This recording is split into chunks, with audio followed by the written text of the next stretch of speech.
How to tell corn fairies if you see 'em.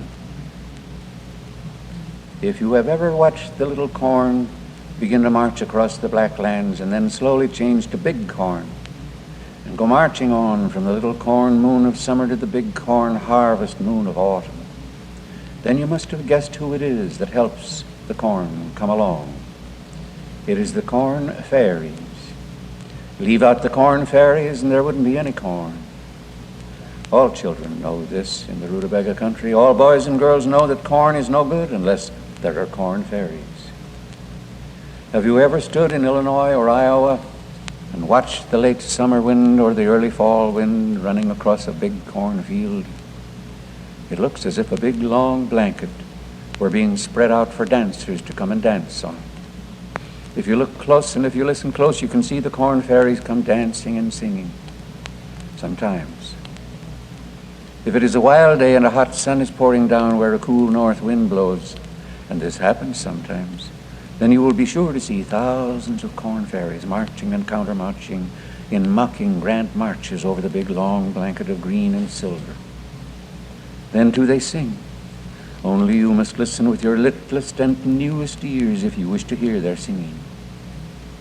They sing soft songs that go plazizzy, plazizzy zizzy, and each song is softer than an eye wink, softer than a Nebraska baby's thumb.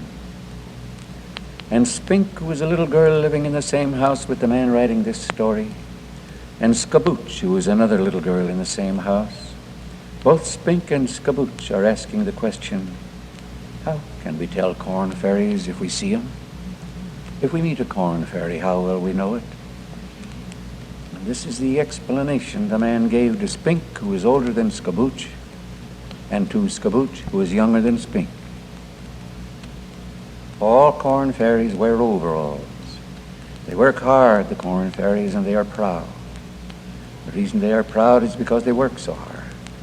And the reason they work so hard is because they have overalls. But understand this, the overalls are corn gold cloth, woven from leaves of ripe corn mixed with ripe October corn silk. In the first week of the harvest moon coming up red and changing to yellow and silver, the corn fairies sit by thousands between the corn rows, weaving and stitching the clothes they have to wear next winter, next spring, next summer. They sit cross-legged when they sew, and it is a law among them, each one must point the big toe at the moon while sewing the harvest moon clothes. When the moon comes up red as blood early in the evening, they point their big toes slanting toward the east. Then towards midnight, when the moon is yellow and halfway up the sky, their big toes are only half slanted as they sit cross-legged sewing. And after midnight, when the moon sails its silver disk high overhead and toward the west, then the corn fairies sit sewing with their big toes pointed nearly straight up. If it is a cool night and it looks like frost, then the laughter of the corn fairies is something worth seeing. All the time they sit sewing their next year clothes, they are laughing. It is not a law they have to laugh. They laugh because they're half tickled and glad because it is a good corn year. And whenever the corn fairies laugh, then the laugh comes out of the mouth like a thin gold frost. And if you should be lucky enough to see 1,000 corn fairies sitting between the corn rows and all of them laughing, you would laugh with wonder yourself to see the gold frost coming out of their mouths while they laughed. Travelers who have traveled far and seen many things say that if you know the corn fairies with a real knowledge, you can always tell by the stitches in their clothes what state they are from. In Illinois, the corn fairies stitch 15 stitches of ripe corn silk across the woven corn leaf cloth. In Iowa, they stitch 16 stitches. In Nebraska, 17. And the farther west you go, the more corn silk stitches the corn fairies have in the corn cloth clothes they wear. In Minnesota one year, there were fairies with a blue sash of cornflowers across the breast. In the Dakotas the same year, all the fairies wore pumpkin flower neckties. yellow four-in-hands, and yellow ascots. And in one strange year, it happened in both the states of Ohio and Texas. The corn fairies wore little wristlets of white morning glories. The traveler who heard about this asked many questions and found out the reason why that year the corn fairies wore little wristlets of white morning glories. He said, "Whenever fairies are sad, they wear white.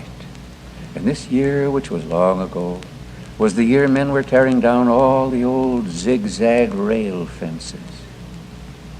Now those old zigzag rail fences were beautiful for the fairies because 100 fairies could sit on one rail, and thousands on thousands of them could sit on the zigzags and sing placizzy, placizzy, softer than an eye wink, softer than a baby's thumb, all on a moonlight summer night. And they found out that year was going to be the last of the zigzag rail fences. It made them sorry and sad, and when they are sorry and sad, they wear white. So they picked the wonderful white morning glories running along the zigzag rail fences and made them into little wristlets and wore those wristlets the next year to show they were sorry and sad. Of course, all this helps you to know how the corn fairies look in the evening, the nighttime, and the moonlight. Now we shall see how they look in the daytime. In the daytime, the corn fairies have their overalls of corn gold cloth on, and they walk among the corn rows and climb the corn stalks and fix things in the leaves and stalks and ears of the corn. They help it to grow. Each one carries on the left shoulder a mouse brush to brush away the field mice. And over the right shoulder, each one has a cricket broom to sweep away the crickets. The brush is a whisk brush to brush away mice that get foolish, and the broom is to sweep away crickets that get foolish. Around the middle of each corn fairy is a yellow belly belt, and stuck in this belt is a purple moon shaft hammer. Whenever the wind blows strong and nearly blows the corn down, and the fairies run along and take their purple moon shaft hammers out of their yellow belly belts and nail down nails to keep the corn from blowing down. When a storm of rain is blowing up terrible and driving all kinds of terribles across the cornfield, and you can be sure of one thing: running like the wind among the corn rows are the fairies, jerking their purple moon shaft hammers out of their belts and nailing nails down to keep the corn standing up so it will grow and be ripe and beautiful when the harvest moon comes again in the fall. Spink and Scabooch ask where the corn fairies get the nails. The answer to Spink and Scabooch is, next week you will learn all about where the corn fairies get the nails to nail down the corn. If you will keep your faces washed and your ears washed till next week. And the next time you stand watching a big cornfield in late summer or early fall, when the wind is running across the green and silver, listen with your littlest and newest ears. Maybe you will hear the corn fairies going placizzy, placizzy, sizzy, softer than an eye wink, softer than a Nebraska baby's thumb.